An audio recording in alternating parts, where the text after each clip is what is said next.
the X factor, intangible, with this war, this terrible, terrible war that's going on in the Ukraine with Russia, where Usyk will either be fighting with more of a power, if you will, more incentive, more, motivation. Not that he needs more; he's a proud guy, but that have a representing the hope of the Ukrainians, or he could be influenced the other way, where after seeing what he's seen, his towns destroyed, his country being laid into rubble, parts of it, people being killed, he might look at it like, you know what?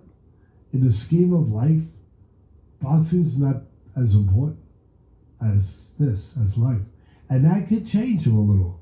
I don't know which way. I'm going to go with the first way, that he's going to fight as the representative of hope for the Ukrainian people out there that need hope right now.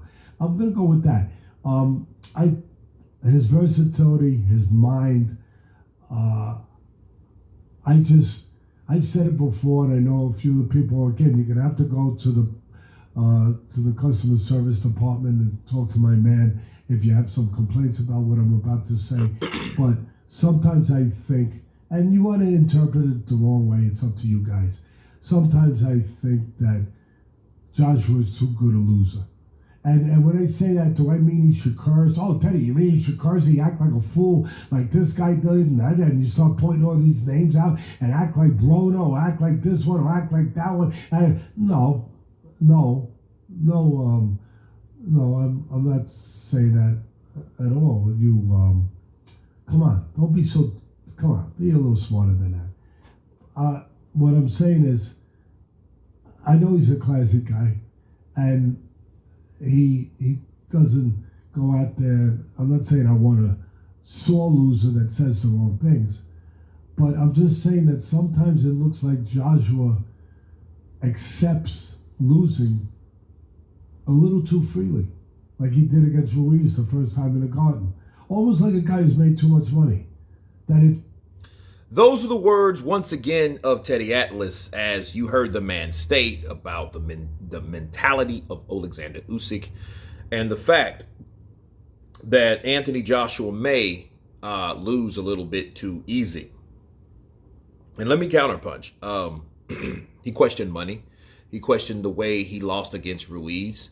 You know, he didn't expect a sore loser that says the wrong things, but he expects, I guess, more from Anthony Joshua. You know, would you want him to curse and this, that, and the other? Let me counterpunch. Teddy Atlas, I respect his opinion, so don't get me wrong. But to counterpunch what he had to say about Anthony Joshua, first off, he did cuss. If you guys seen that viral interview with Kugan Cassie, a shout out to him, where he did, and he was like, I'm tired of fucking losing. I'm tired of fucking losing, man. Right?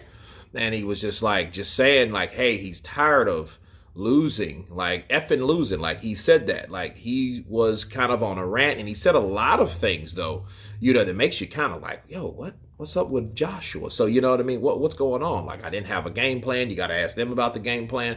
You know, those type of things. You know, they did this, they did that. You know, they deceived me. You know, they let me down. So he said a lot of things. So I just think the way he projects it to the public, I think probably is what Teddy Atlas is trying to say, like get a little mad. But you're talking about a person like Teddy Atlas that is very vicious, right? Right? He comes at you, and in the way he expresses himself, I think that's what he expects somebody to be mad or to express, like this raw regret of losing. Whereas Joshua, like maybe he has too much money. You know, Joshua said himself, he has enough money. You know, I got enough of that, right? So a lot of things that Joshua has done, you know, people will always question. But I think, to be fair, people will always question things anyway based on, you know, the amount of money that he's made. So I think people will always go to that as a default, like, yo, you know, maybe he's made too much money since he's already made so much money. So people do question like, yo, he took a L. Damn, he's only lost twice. So, you know what I mean? It's like, you know, but then again, money, the thing you're known for will also be your crutch for other people, because that's that go-to. That's that thing that they will say or mention, like maybe he's made enough money because he has so damn much. Ha ha ha. You know what I mean? So I think that will be the case with Joshua, always. So if he does lose again, people will just say that, but but for him, like, to lose very easily, I don't think so. I think, when he found out he lost because he thought he won, you seen he didn't have anything to say. He left the ring. You guys remember that. So, if that's not a sign of disappointment, I don't know what is. Because a lot of fighters have just left the ring and didn't really care to comment with the commentators after it. So that just shows you, yes, he was fucking pissed off, Teddy. He was mad. And I just think he's just not this guy that gets all outraged and shows all this emotion like other fighters would. You know what I mean? And other fighters done. So I think in the scheme of things, Anthony Joshua did show that he was pissed off. Now, back to Usyk, though. Usyk, I do agree with him. I think Usyk will fight more viciously. But I think because he will fight more viciously, he will take more risk. And because he'll take more risk, I think it's more of a risky fight than him getting caught with something. Because when you're focused on attacking your opponent versus defending yourself against the opponent, you can always put yourselves in arm reach of being hurt. Okay? And that's what could happen with Usyk. Usyk could be so busy trying to inflict pain on Joshua because of everything that's going on.